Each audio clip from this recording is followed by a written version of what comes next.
اتنی نعمت بھری ہستیاں جو خدا نے ہم کو عطا کی، دنیا کا کوئی بھی ایسا انسٹیٹیوٹ نہیں ہے، کوئی بھی نہیں، جا کے دیکھ لیجئے، دنیا کے ہر کونے میں ہم گئے لیکن کوئی ایسا انسٹیٹیوٹ نہیں ہے، یعنی افریقہ کے چھوٹے سے چھوٹے گاؤں میں بھی جہاں پہ زمین سے جانا اتنا مشکل ہے، چھوٹے ہیلی کاپٹر سے ہم جاتے ہیں وہاں پہ، اور اس گاؤں میں کچھ 25 20 30 لوگ ہیں، وہاں پہ مسجد بنائی ہوئی اور ذکر جناب سیدہ کر رہے ہیں۔ کوئی اب دنیا گھومیں گے آپ پریشان ہو رہے ہیں، کوئی دنیا کا ایسا انسٹیٹیوٹ نہیں ہے جہاں پہ اتنے لیکچرز ہوں جو شیعہ قوم میں ہوتے ہیں۔ ہاں، برادران اہل سنت پہ زیادہ عید میلاد النبی ہو جاتا ہے، ایک دو اور فنکشن ہو جاتے ہیں پر ایئر، جو فنکشن ہوتے ہیں بہت کم فنکشن ہوتے ہیں۔ ہاں، رمضان میں ان کے لیکچرز ہوتے ہیں، عید میلاد النبی ہے چند ایسے لیکچرز، لیکن آپ کے رمضان میں لیکچرز ہوں، محرم میں لیکچرز ہوں، ایام فاطمیہ میں لیکچرز ہوں، ایام علی میں لیکچرز ہوں، امام جعفر صادق کے لیکچرز ہوں، کتنے لیکچرز ہیں آپ میں، یعنی دنیا کا واحد انسٹیٹیوٹ ہے جس میں اتنے لیکچرز ہوتے ہیں۔ یہ کس کی نعمت ہے؟ یہ اس نعمت الہی محمد و آل محمد کی نعمت ہے۔ اتنی نعمتوں میں یقین سے آیا کرو، کچھ اس سفرے محمد و آل محمد سے لے جایا کرو۔ افسوس ہے اس قوم نے سفرے سے صرف ماتم اور گریہ لیا، یہ بھی دو بڑی نعمتیں ہیں جو آپ کو ملی، لیکن دوسری چیزیں کیا؟ سفرہ تو بڑا ہے نا اہل بیت کا، دوسری چیزوں کو بھی لیا کرو جس کا نام عمل ہے، جس کا نام عقل ہے، جس کا نام علوم آل محمد ہے۔ اتنی کتابیں 100 جلدیں 70 جلدیں بہار کی، یہ سارے آپ کے معصومین کے فرامین ہیں۔ اتنے ناول ڈائجسٹ، اتنے ڈرامے دیکھ لیتے ہو، کم از کم یہ کتابیں گھر میں ہوں، بچوں کو پڑھاؤ، اہل بیت کے فرامین پڑھاؤ تاکہ ان کی عقول مضبوط ہو جائیں۔ فرمایا تم ہم سے اتنی محبت نہیں کرتے جتنی ہم تم سے محبت کرتے۔ چھٹے امام کا زمانہ ہے، ایک شخص دوڑا آیا، مولا آپ کا ایک چاہنے والا ہے، اس کو حکومت والوں نے پکڑ لیا، اب لگتا ہے اسے پھانسی لگ جائے گی یا اس کا گلا کاٹا جائے گا۔ کیوں؟ گناہ کیا کیا اس نے؟ قصور کیا تھا؟ کہا مولا ہمیں بھی سمجھ نہیں آئی، راستے سے جا رہا تھا اور چلتے چلتے اس کا پاؤں پھسلا، زمین پر گرا، جیسے گرا تو پہلو کے بل گرا، کمر میں چوٹ آئی، چیخا، اور اس کے بعد اس نے جناب سیدہ کے قاتل پر لعنت بھیجی، اور جیسے آواز سے لعنت بھیجی، وقت کے حاکم کے سپاہیوں نے سن لیا، اس کو پکڑ کے لے گئے، تم نے اس پہ لعنت بھیجی ہے۔ امام نے کہا مسجد میں جمع ہو جاؤ، میں اس کے لیے دعا کرنا چاہتا ہوں۔ آقا قراتی فرماتے کسی بھی امام کے روزے پہ جا کر 10 مرتبہ یہ جملہ کہو نا، ممکن نہیں مولا تمہاری دعا کو رد کرے گا، یقین سے کرو۔ کون سے جملے کا؟ بفاطمۃ بفاطمۃ بفاطمۃ۔ امام رضا فرماتے ہیں شیعو چھوٹی چھوٹی باتوں کے لیے ہمیں ہماری دادی زہرا کا واسطہ نہ دیا کرو۔ ہر مصیبت ہم برداشت کر سکتے ہیں لیکن اپنی دادی زہرا کی مصیبت برداشت نہیں کر سکتے۔ مسجد میں امام جمع ہوئے، دعا کے لیے ہاتھوں کو بلند کیا، اے خدا جس نے میری دادی کے قاتل پہ لعنت بھیجی ہے، تجھے میری دادی کا واسطہ اسے آزاد کر دے۔ امام نے کہا جلدی جا کر دیکھ، میں نے دعا کی، آزاد ہو گیا ہوگا۔ کہ جیسے باہر کے واقعہ اسے ان لوگوں نے چھوڑ دیا۔ اس کو لے کر آیا امام کی خدمت میں، امام نے اسے اپنے سامنے بٹھایا، کہ یہ تو بتا جب تو گرا تھا میری دادی کے قاتل پہ کیوں لعنت بھیجی تھی؟ کہ مولا میں نے آپ ہی سے سنا تھا کہ سیدہ کی پسلیاں ٹوٹ گئی، مولا میری پسلی نہیں ٹوٹی، لیکن جب پسلیوں میں چوٹ آئی مولا بڑی تکلیف، یہی سوچ رہا تھا کہ سیدہ کو کتنی تکلیف ہے۔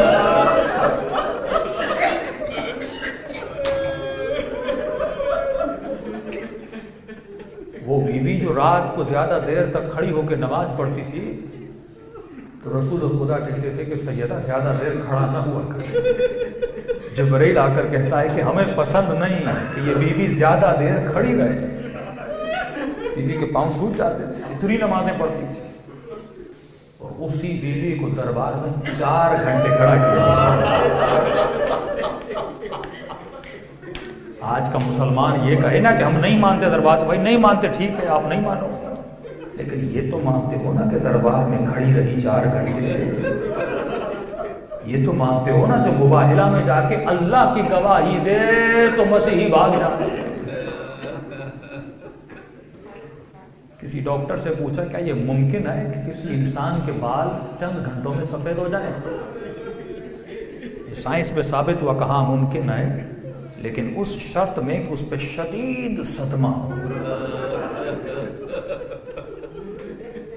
کسی نے پوچھا کسی عالم سے کہ سیدہ پر وہ کون سا شدید صدمہ تھا کہ جب دربار سے گھر آئیں تو سر کے بال سفید ہو چکے تھے؟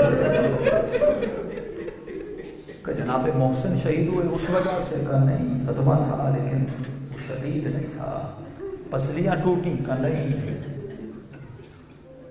کہ وہ کون سا صدمہ تھا کہ جب بھرے دربار میں بیوی کو جھٹلایا گیا۔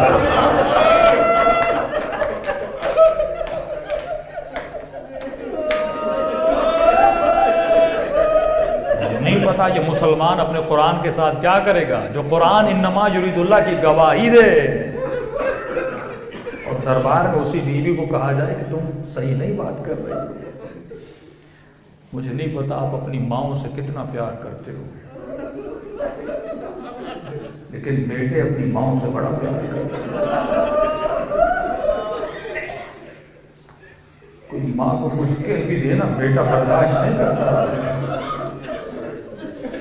مجھے نہیں پتا امام حسن نے کیسے برداشت کیا،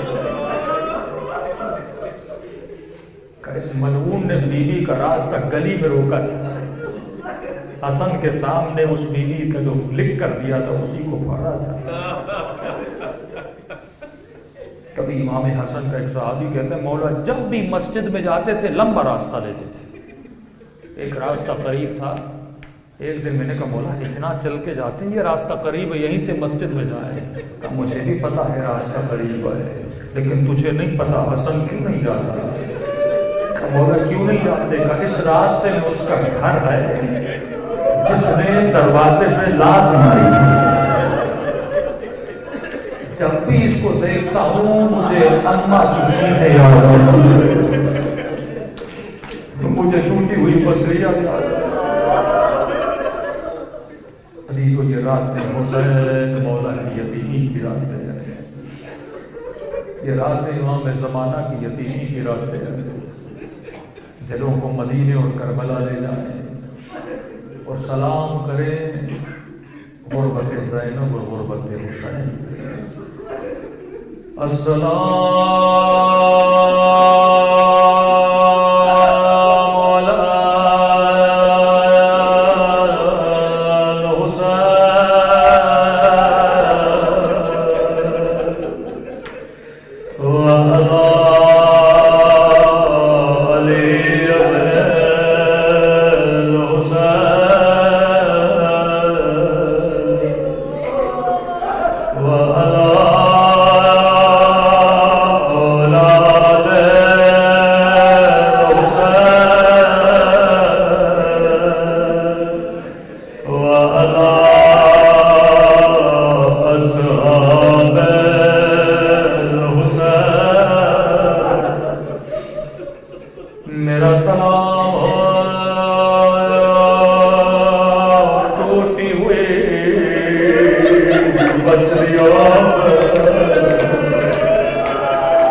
علی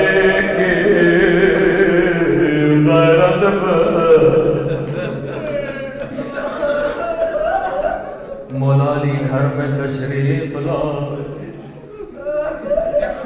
کیا دیکھا کھانا تیار ہے، گھر کو کسی نے جھاڑو کیا ہے، بچوں کے کپڑے دھلے ہوئے ہیں، کب فضا یہ گھر کا کام کس نے کیا، کب مولا جناب سیدہ نے کیا، کب فضا تجھے نہیں معلوم بی بی بیمار ہے، کب مولا میں کام کرنا چاہتی تھی لیکن سیدہ نے کہا فضا آخری بار مجھے میرے بچوں کا کھانا بنانے دو، مجھے میرے حسین کے کپڑے دھونے دو، مجھے زینب کو کنگھی کرنے دو۔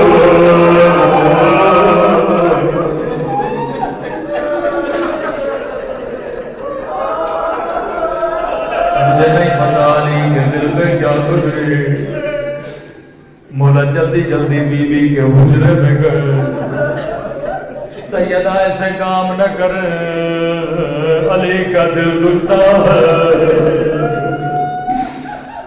فرمایا علی جان میں نے خواب میں بابا کو دیکھا، فرمایا زہرا تیرے دکھوں کے دن ختم ہو گئے، علی میں کچھ وصیتیں کرنا چاہتا، فرمایا علی غسلنی باللیل کفنی باللیل دفنی باللیل، علی جب مجھے غسل دو میری پیراہن کو نہ اتارنا۔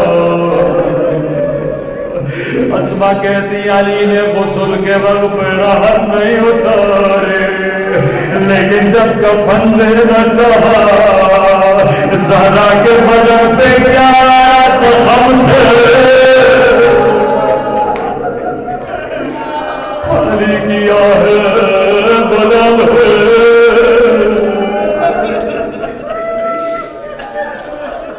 کہ علی جب کفن دو یہ شیشی لے لو، اس میں میری نماز تہجد کے آنسو ہے، علی یہ میرے کفن میں رکھ لینا، علی جب میں چلی جاؤں میرے جانے کے بعد شادی کر دینا، میرے بچے چھوٹے ہیں، علی ام البنین سے شادی کرنا، زہرا اس سے شادی کیوں کروں، علی میں نے آنکھوں سے دیکھا تھا جب میرا حسین چلتا ہے جو اس کے قدموں کی خاک کو اپنی آنکھوں سے لگاتی ہے، وفائے ام البنین۔ کربلا کے بعد یہ بی بی جنت البقیع جاتی تھی، 4 قبریں بناتی تھی، کہتی تھی یہ میرے عباس کی قبر، یہ میرے جعفر کی قبر، لیکن جب رونا چاہتی تھی کہتی تھی عباس میں تجھ پہ نہیں رہوں گی، جعفر میں تجھ پہ نہیں رہوں گی، 4 قبروں کو ہٹاتی تھی، ایک قبر حسین کی بناتی تھی، عباس میں حسین پہ رہوں گی، اور تیری ماں زندہ ہے پر حسین کی ماں زندہ ہے۔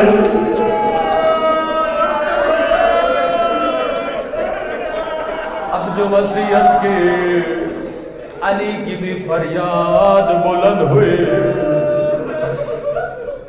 جملہ کہا یا علی میں تھوڑی دیر کی مہمان ہوں، علی اگر کوئی غلطی ہوئی ہو تو زہرا کو معاف کر دینا، یہاں غلطی کا نام نہ تھا، علی کی فریاد بلند ہوئی، زہرا پردردی ارے میں شرمندہ ہوں، میرے گھر میں آپ نے چکیاں پیسی، او میرے گھر میں آپ نے آگ کا دروازہ، اگر نبی کی وصیت نہ ہوتی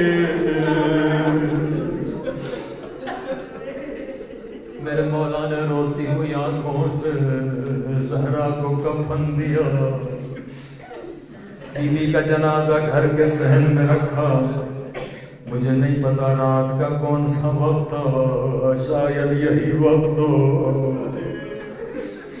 تمہیں رونے میں پابندی نہیں، لیکن امام نے فرمایا بچوں آہستہ رو، اماں کی وصیت رات کو دفن کرنا ہے۔ فضا کہتی ہے بچوں نے قمیصوں کو دانتوں میں جکڑ دیا کہ جلدی کرو اماں سے خدا حافظ کرو۔ زینب دوڑی ماں کے سینے سے لپٹ گئی، ام کلثوم ماں کے سینے سے لپٹی ہوئی، حسن نے ماں کے قدموں کو پکڑ لیا، رو کر کہنے لگے کلمینی یا اماں، اماں اپنے بیٹے سے بات کرو، لیکن کوئی جواب نہیں آیا۔ امام نے کہا حسین جا ماں سے خدا حافظ کر دے۔ مولا حسین چھوٹے تھے، اپنے سر کو گھٹنوں میں ڈالا ہوا ہے، کل بابا جب تک اماں نہیں بلاتی میں بھی نہیں جاؤں گا۔ بس اتنا کہنا تھا، ایک مرتبہ بندے کفن کھلے، دونوں ہاتھ باہر آئے، آجا میرے کربلا کے حسین، آجا میرے پیاسے حسین۔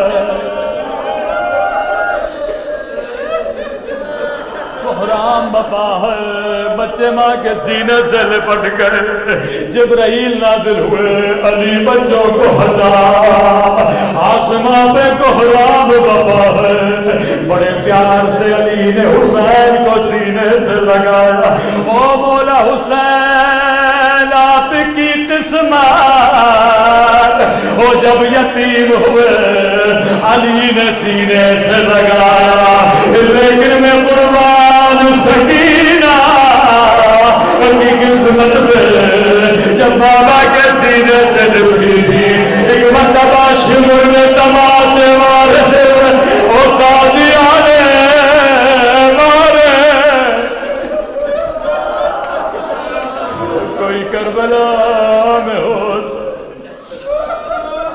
اس بچی کو سینے سے لگاتا۔ اے خدا تجھے سادات کی یتیمی کا واسطہ، تجھے مظلومیت حسین کا واسطہ، ہمارے مولا اور آقا امام زمانہ کا ظہور فرما دے۔ اے خدا ان آنکھوں کو امام زمانہ کی زیارت کرا دے، تب تک موت نہ دینا جب تک اپنے گناہوں سے معافی نہیں کر لیتے۔ پروردگارا جتنے بھی ہمارے مرحومین ہیں ان کے درجات کو بلند فرما، مرنے کے بعد جناب سیدہ کی شفاعت نصیب فرما۔ پروردگارا بحق محمد و آل محمد ہمارے گھروں پر اپنی رحمتوں کو برکتوں کو نازل فرما، ہر طرح کے شر اشرار سے سب کو محفوظ فرما۔ پروردگارا بحق محمد و آل محمد دشمنان اہل بیت کو نیست و نابود فرما۔ پروردگارا ہم سب کو عطبات عالیہ کی زیارت نصیب فرما، جو مانگا نہیں مانگا اپنے خزانے قدرت سے ہم سب کو نصیب فرما۔ بانیان مجلس کے مرحومین شہداء ملت جعفریہ، ایک ہمارے جاننے والے تھے، عزیز دوست تھے، ان کا بھی انتقال ہو گیا، ان کو بھی یاد کریں۔ پروردگار اس مجلس کا ثواب ان تمام مرحومین تک پہنچا دے۔ اپنے مرحومین کو سب کو یاد کرتے ہوئے ایک مرتبہ سورۃ الفاتحہ۔ بسم اللہ الرحمن الرحیم، الحمد للہ ایاک نعبد و ایاک نستعین۔